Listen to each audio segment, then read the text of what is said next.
சண்முகம் பரணி சரியில்லை இப்போ ராட்டகாசமான அதிரடியான எபிசோட் வந்திருக்குன்னே சொல்லலாம். மிஸ் பண்ணாமல் ஃபுல்லோடையும் கேளுங்க. அதுக்கு நான் இந்த வீடியோ பிடிச்சிருந்துச்சுன்னா லைக் பண்ண பாருங்கள். ரொம்ப பிடிச்சிருந்துச்சுன்னா நம்ம சேனலுக்கு வந்து சப்ஸ்கிரைப் பண்ணி கண்டினியூஸாக ஆதரவு வந்துட்டாங்க. வெங்கடேஷ் வந்து அப்படியே அவங்க வேலை பார்க்குற இடத்துக்கு வந்து வந்திருக்காங்க.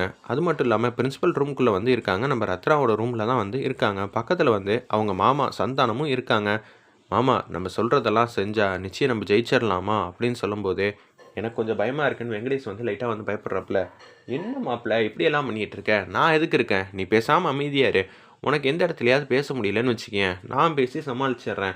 நானும் எத்தனை நாள் தான் வந்து பொட்டுக்கள்லேயே வந்து வறுத்து வறுத்து விற்றுக்கிட்டு இருப்பேன். அதனால தான் நான் உன் கூட வந்து பக்கத்தில் வந்து நிற்கலான்னு முடிவு பண்ணிட்டேங்கிற மாதிரி கேவலமாக வந்து யோசிச்சுட்டு இருக்காங்க. அந்த இடத்துல சந்தானம் அப்பன்னு பார்த்து 4-5 பேர் வந்து வராங்க. என்ன சார் ரத்னா மேடம் வரலையா அப்படின்னு சொல்லி கேட்டோன்னு வந்து அவங்களுக்கே ஒன்றும் புரியல. என்ன கேட்குறீங்க, ரத்னா மேடமா? இனிமேட்டு ரத்னா இங்கே வரமாட்டா, அவள் வேலை வேணான்னு சொல்லி எழுதி கொடுத்துட்டு போயிட்டா. ரத்னா மேடமா எழுதி கொடுத்தாங்க, எங்களால் நம்பவே முடியலையே அப்படின்னு சொன்னேன். நம்ப முடியலையா? இந்தாங்க இதான் ரத்னா எழுதி கொடுத்த பேப்பருங்கிற மாதிரி வெங்கடேஷ் வந்து அந்த வாத்தியார்கிட்டலாம் வந்து காட்டுறாங்க. அவங்க படித்து பார்க்குறாங்க. ஆமாம் சார், நீங்கள் சொன்னதெல்லாம் உண்மை. அப்போ நான் ரத்னா இடத்துல இருந்து நம்ம எல்லாரையும் பார்த்துக்க போகிறது யார் அப்படின்னு சொல்லி கேட்குறாங்க அங்கே இருக்கிறவங்களாம். உடனே வந்து வெங்கடேஷ் வந்து அந்த சேரில் வந்து கால் மேல் கால் போட்டு நான் தான் இனிமேட்டு எல்லாங்கிற மாதிரி சொல்லாமல் சொல்கிறாங்க. என்ன சார் நீங்கள் இந்த சேரில் வந்து உட்காந்துருக்கீங்க, அந்த லெட்டரை நான் கொடுத்தப்பயே வந்து ஃபுல்லாக படிச்சிருக்க வேணாமா? என்ன அந்த இடத்துல வந்து ரத்னா வந்து இருந்து பார்த்துக்க சொல்லிட்டா, அதுவும் சேர்த்து தானே ரத்னா எழுதி கொடுத்துருக்கா அப்படின்னு சொன்னோன்னே ஆமாம் அப்படி தான் இருக்குங்கிற மாதிரி சொன்னோன்னே எல்லோரும் வந்து சோகமாக வந்து போக ஆரம்பிச்சிடுறாங்க. ரத்னா வந்து இருக்க வேண்டிய இடத்துல இவங்க இருந்தால் சரி வருமா? ஒன்றும் புரியலையே. ரத்னா மேடம் ஏன் இப்படியெல்லாம் வந்து எழுதி கொடுத்துருக்காங்க? சண்முகம் வந்து எவ்வளோ கஷ்டப்பட்டு இந்த இதை வாங்கி கொடுத்துருப்பாங்க ரத்னாக்காக, இவங்க என்ன இப்படி பண்ணிட்டாங்க? இதையெல்லாம் நம்புற மாதிரி இல்லைங்கிற மாதிரி அவங்களுக்கு தோணுது. இருந்தாலும் வந்து கேள்வி மேலே கேள்வி வந்து கேட்டால் பிரச்சனை ஆகிடுமா அப்படின்னு சொல்லி யோசிக்கிறாங்க. இருந்தாலும் பரவாயில்ல, சரி நாங்கள் வந்து எதுக்கும் சண்முகத்துக்கிட்ட ஒரு வார்த்தை வந்து சொல்லிடுறோம். என்னது சண்முகமா? நான் தான் இனிமேட்டு எல்லாம் மாப்பிள்ளைக்கு அடுத்தது பிரின்ஸிபலுக்கு அப்புறம். அப்படி இருக்கும்போது நீங்கள் என்கிட்ட மட்டும்தான் எதுவாக இருந்தாலும் பேசணும். என்னை தாண்டி ஏதாவது வெளியில் வந்து ஏதாவது ஒன்று போச்சு, அப்புறம் யார் சொன்னால் ஏது சொன்னான்னு எனக்கு எல்லாமே தெரிஞ்சிடும். அதுக்கப்புறமேட்டுக்கு பார்த்துக்கங்கிற மாதிரி சொன்னோன்னே நமக்கு எதுக்குப்பா வம்பு, நம்ம மாட்டுக்கு சம்பளத்தை வாங்கினோமா போனோமான் இருப்போம்னு சொல்லிட்டு அவங்க எல்லாம் வந்து பாடம் எடுக்கிறதுக்காக வந்து போகிறாங்க. ஒரு பக்கம் மாப்பிள்ளை இனிமேட் நான் பார்த்துக்கிறேன் மாப்பிள்ளை உன் இடத்துல நின்று அப்படின்னு சொல்லும்போது வந்து பார்க்குறாங்க. அதாவது உன் பக்கத்தில் நின்று எல்லாத்தையும் நான் பார்த்துக்கிறேன் மாப்பிள்ளை அப்படின்னு சொல்லிட்டு இருக்காங்க. அந்த இடத்துல சந்தானம் நம்ம கொஞ்சம் பணம் காசுலாம் வந்து அதிகமாக வந்து கேட்போம், அதுக்கப்புறமேட்டுக்கு என்ன நம்ம வந்து கூடிய சீக்கிரம் வந்து செட்டில் ஆகிடலாம். இல்லை மாமா, இங்கே இருக்கிறவங்கள்ட்ட ஏது அதெல்லாம், அப்புறம் எதுக்குப்பா இதுக்கெல்லாம் ஆசைப்படுறாங்க? பணம் இருந்தால் இங்கே இருக்கட்டும், இல்லைன்னா நம்ம யாரையும் வந்து உள்ளே விட வேணாங்கிற மாதிரி சந்தானம் வந்து சொல்லிகிட்டு இருக்காங்க. இதெல்லாம் பிரச்சனை வந்துடாதா? ரத்னாவுக்கு தெரிஞ்சால் என்ன பண்ணுவா? ரத்னா வந்து இந்த காம்பவுண்டுக்குள்ளேயே நுழையாத அளவுக்கு நான் பார்த்துக்கிறேன், சரியா? இனிமேட்டு நம்ம கண்ட்ரோல் தான் எல்லாமே அப்படின்னு கேவலமாக வந்து யோசிச்சுட்டு இருக்காங்க. அந்த இடத்துல சந்தானமும் வெங்கடேஷும் அப்படி தான் யோசிச்சுட்டு இருக்காங்க. அப்படியே வந்து வாசல்லாம் வந்து கேட்டை வந்து பூட்டியிருக்காங்க போல இருக்குது. ஆட்டோவில் வந்து மாதம் வந்து இறங்குறாங்க. நம்ம ரத்னாவும் பக்கத்தில் செல்லக்கனியும் வந்து இறங்கி அப்படியே உள்ளே போகலான்னு இருக்காங்க. பார்த்தா வந்து கதவு பூட்டி இருக்கிறத நோட் பண்ணுறாங்க. அண்ணா துறங்கண்ணா, என்னென்ன சீக்கிரமாகவே இன்றைக்கி சாத்திட்டீங்க அப்படின்னு சொல்லும்போது அவங்க வந்து கண்டுக்காமல் இருக்காங்க. இந்த பக்கம் திரும்பி ரத்னாவை பார்க்குறாங்க, அதுக்கப்புறம் நேராக பார்க்குறாங்க. என்னடா இது பூட்டை துறங்கண்ணே, நான் உள்ளே போயானோ அப்படின்னு சொல்லி அந்த இடத்துல வந்து கேட்டோன்னே சந்தானம் வந்து கதவை திறந்துட்டு வராங்க. சந்தானத்தை பார்த்தாலும் ஒன்றும் புரியல. பக்கத்தில் வந்து வெங்கடேஷும் வந்துடுறாங்க. என்ன ரத்னா, நீ தான் வந்து இனிமேட்டு இங்கே வரமாட்டேன்னு சொல்லி எழுதி கொடுத்துட்டியே அப்படின்னு சொல்லும்போது என்ன சொல்கிற வெங்கடேஷ், நான் எங்கே எழுதி கொடுத்தேன்னொன்னே ஃபுல் டோரும் வந்து திறந்துடுறாங்க. சுற்றி இருக்கிற மற்ற ஸ்டாஃப் எல்லாத்தையும் பார்த்துக்கிட்டு இருக்காங்க. அப்போனா வந்து வெங்கடேஷ் வந்து முறைப்படி இங்கே வரலையா அப்படின்னு சொல்லி அங்கே இருக்கிறவங்களாம் வந்து யோசிச்சுட்டு இருக்காங்க. என்னடா அது இப்படியெல்லாம் பண்ணி வைக்கிறாங்களே அப்படின்னு சொல்லி தான் யோசிச்சுட்டு இருக்காங்க அங்கே இருக்கிறவங்களாம். நான் தான் சொல்லிட்டேன்ல, நீ வேணான்ட்ட, அதனால் கண்டிப்பாக இனிமேட்டு உனக்கு இந்த இடமே கிடையாது. உன் இடத்துல உட்காந்து நான் எல்லாத்தையும் பார்த்துக்க போகிறேன். என்னது ஏன் இடத்துல நீ உட்கார போறியா? நீ சாதாரண ஒரு இடத்துல வந்து வேலை பார்த்துக்கிட்டு இருக்க, ஆனால் உனக்கும் மேலே தான் நான் இங்கே இருக்கேன். அப்படி இருக்கும்போது நான் தான் உன்னை பத்திரமா வந்து அமுச்சு வைக்கணும்னு சொல்லி ரத்னா வந்து சொன்னோன்னே ஓ அப்படியெல்லாம் கனவு காண்டுக்கிட்டு இருக்கியா? மாமா ஆதாரத்தை காட்டு மாமா, என்ன மாமா இப்படி பண்ணுற அப்படின்னு சொல்லி சந்தானத்துக்கிட்ட சொன்னோன்னே இல்லைப்பா இவங்க பேசுகிறதெல்லாம் பார்த்தா நல்லா இருக்குல்ல, 2-3 வாட்டி பேசட்டும் அதுக்கப்புறம் சொல்லலான்னு பார்த்தேன்னு சொல்லி அந்த இடத்துல அப்படியே அந்த பேப்பரை வந்து காட்டுறாங்க. நீ கையெழுத்து போட்ட இடமா?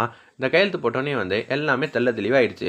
நீங்கள் போய் சொல்கிறீங்க, நான் மட்டுக்கும் கோர்ட்டுக்கு போனால் என்ன ஆகும் தெரியுமா அப்படின்னு சொல்லி கேட்குறாங்க. அப்படியா? அப்போனா எத்தனை வருஷம் ஆகும் தெரியுமா? அதுக்கப்புறம் இந்த இடம் யாருக்கு என்ன ஏதுன்னு முடிவு பண்ணிக்கலாம். ஆனால் இப்போதைக்கு நீ இங்கேருந்து போறியா அப்படின்னு சொல்லும்போது அக்கா என்னக்கா இப்படியெல்லாம் நடக்குது, நான் உள்ளே போகலாமா இல்லையா அப்படின்னு சொல்லி கேட்குறாங்க. நம்ம செல்லக்கண்ணி, நீ உள்ளே போகணுமா?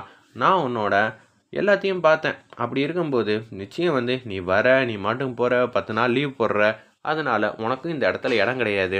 நான் வந்து உனக்கு ஒரு பேப்பர் வந்து ரெடி பண்ணி வச்சுருக்கேன். அந்த பேப்பரை எடுத்துக்கிட்டு நீயும் போகலான்னு சொன்னோன்னே, அக்கா என்னக்கா இது இப்படியெல்லாம் பண்ணிகிட்டு இருக்காங்க அப்படின்னு சொல்லி அந்த இடத்துல வந்து யோசிச்சுட்டு இருக்காங்க நம்ம செல்லக்கனி. உடனே வந்து வா வீட்டுக்கு போகலான்னு சொல்லி வந்த ஆட்டோலேயே வந்து வீட்டுக்கு வந்து போகிறாங்க. மாமா கலக்கிட்டோம்ல மாமா. ஆமாப்பா நம்ம எப்போதும் கலக்கிட்டான். அடுத்தது யார் வருவா? நிச்சயம் வந்து சண்முகம் வந்து ஆவேசமாக தான் வருவான். அவனையும் வந்து சமாளிக்கணும் சரியா அப்படின்னு சொல்லி கேட்குறாங்க. என்னது சண்முகத்தை வந்து சமாளிக்கணுமா? சரி பார்த்துக்கலாங்கிற மாதிரி தான் சொல்கிறாங்க அந்த இடத்துல. நம்ம வெங்கடேஷும் சந்தானமும் அப்படி தான் யோசிச்சுட்டு திருப்பி வந்து போகிறாங்க. எல்லாருக்கும் வந்து நல்லா வந்து சொல்லிக் கொடுங்க, அதானே உங்கள் வேலை, போங்க போங்க, மற்ற விஷயத்த எல்லாத்தையும் நான் பார்த்துக்குறோம், பசங்களை நல்லபடியாக வந்து படிக்க வைக்கிறது உங்களோட பொறுப்புன்னு சொல்லிட்டு வெங்கடேஷ் அவங்களோட வேலையை வந்து பார்த்துக்கிட்டு இருக்காங்க. ஒரு பக்கம் வீட்டுக்கு வந்து நடந்த விஷயத்தெல்லாம் வந்து எஸ்கிக்கிட்டேயும் வீரலட்சுமி அப்புறம் வைகுண்டம் எல்லாத்தையும் வந்து சொல்கிறாங்க. பார்த்தியா மாமா இப்படியெல்லாம் பண்ணிகிட்டு இருக்காங்க, அவனை போய் மாமான்னு கூப்பிட்றியே. நிச்சயம் வந்து சண்முகம் தான் வந்து வெங்கடேஷ் வந்து வெளியில் வந்து விட்டாங்க. அப்படி விட்டாதான் எனக்கும் அவருக்கும் விவாகரத்து கிடைக்குன்னு சொல்லிட்டு யோசிச்சாங்க. ஆனால் இப்படி ஆகிப்போச்சே அப்படின்னு சொல்லி வேதனையோட அழுதுகிட்டு இருக்காங்க நம்ம ரத்னா. அப்பன்னு பார்த்து நம்ம பரணி வந்து வராங்க. வந்தோன்னே வந்து என்ன ஆச்சு ரத்னா, இப்படியெல்லாம் நடந்திருக்கு அப்படின்னு சொல்லும்போது, நீ கையெழுத்து போட்டியா அந்த பேப்பரில்? இல்லை நான் போடவே இல்லை. என்கிட்ட வந்து கையெழுத்து வந்து கேட்டாங்க. கேட்டதுக்கப்புறமேட்டுக்கு தான் நான் வந்து அந்த வீட்டை விட்டு போனேன். அதுக்கப்புறம் தான் வந்து சண்முகம் என்ன எல்லோரும் வந்து பார்த்தீங்களே பரணி, நீ தானே வந்து என்னை பத்திரமா பார்த்துக்கிட்ட அப்படின்னு சொல்கிறாங்க அந்த இடத்துல. ஆமாம் இல்லை அப்போனா அவங்களா தான் போட்டிருக்காங்களா? சரி அப்போனா அது ஒரு விஷயம். அப்போனா நம்ம ஈஸியாக வந்து டீல் பண்ணிடலாம். சண்முகம் வந்தால் தான் என்னால் எப்படி சமாளிக்க முடியும்னு தெரில. ஆவுனாலே கோவப்படுவான் சண்முகம். ஆனால் இந்த விஷயத்த கேட்டானா ரொம்ப கஷ்டப்பட்டுட்டு இருப்பானே. ஏற்கனவே வந்து ஏகப்பட்ட கடன்லாம் இருக்குது. நம்ம வந்து என்ன சொல்லி சமாளிக்கிறது? சண்முகம் வந்து என்ன எதை தூக்குவானே தெரியாதே அப்படின்னு சொல்லி யோசிக்கும்போது, ஆமாம்மா அவன் சும்மாவே வந்து இந்த பக்கமும் அந்த பக்கமும் வந்து ரொம்ப பிரச்சனை பண்ணிகிட்டு இருப்பான். இப்போ என்னமா பண்ண போகிறோங்கிற மாதிரி தான் யோசிச்சுட்டு இருக்காங்க.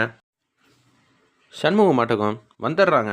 செல்லக்கனி என்னம்மா பிரச்சனை அப்படின்னு சொல்லி சண்முகம் மாட்டும் கேஷுவலாக வந்து இந்த விஷயத்தை வந்து ஹேண்டில் பண்ணுறாங்க. பரணி எப்படி டீல் பண்ணுவாங்களோ அது மாதிரி தான்.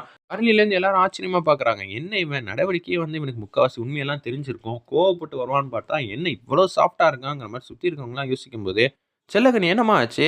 என்ன இனிமேட்டு அங்கே வரக்கூடாதுன்ட்டாங்க. அவ்வளோதானா? இதுக்காக அழுவுறியா? அண்ணன் நான் இருக்கும்போது இதெல்லாம் ஒரு விஷயமா? கண்ணை தொடச்சிக்க அப்படின்னு சொல்லிட்டு, எசக்கி என்னம்மா சமைச்ச, இந்த அளவுக்கு வாசனை வருது அப்படின்னு சொல்லும்போது, செல்லக்கனி நீ சாப்பிடுவல்ல, வா சாப்பிட்லாம். இல்லைண்ணே நான் இப்போ தான் சாப்பிட்டேன்.